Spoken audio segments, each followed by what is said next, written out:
I think he was just a guy with a lot of good ideas, and that people thought he was divine, but he's actually just a guy.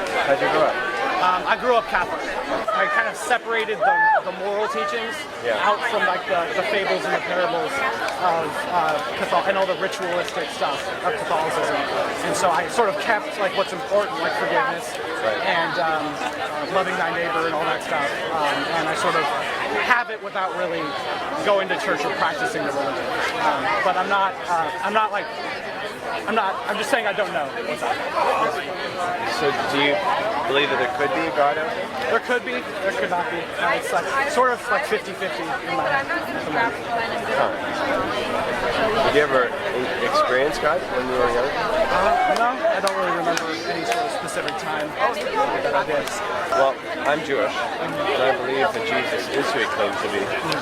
That he really was God in the flesh. I got like 3 of these. The reason he came to the earth was so that he could take the penalty of our sins that we deserve. You understand that? Yeah, I was raised that.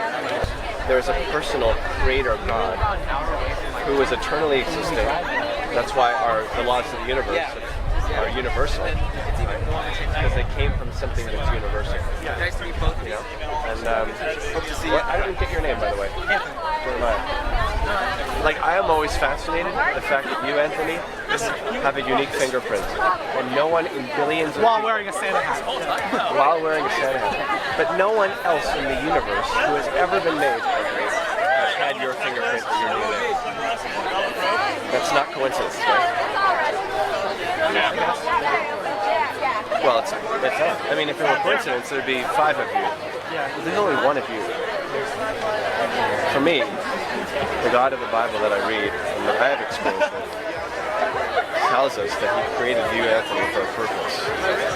You know, and just like a car was made to run on fuel, we were made to run on him.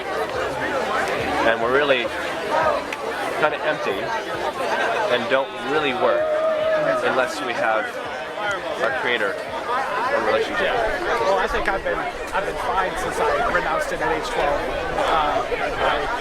I feel like I'm not always watched. Not meaning that I just go out and I do whatever I want, but the sort of feeling in the back of your head that someone's judging you constantly. See, that's not the God of the Bible. God created us and the universe in perfect harmony. If you look at Genesis 1 and 2, man, beast, God, man, perfect.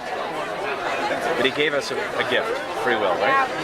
We chose to go our own way, which was against God, which we were allowed to. And we suffered the consequences of that, right? Sin entered the world. None of us are perfect. The Bible calls that sin. That it's truly rebelling against God, choosing our own way. And our fine was spiritual separation from God, which is basically death. Spiritual separation. But Jesus came down and paid the fine for us.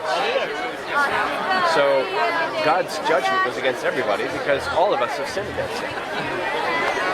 But the good news is Jesus took what you and I deserve on himself.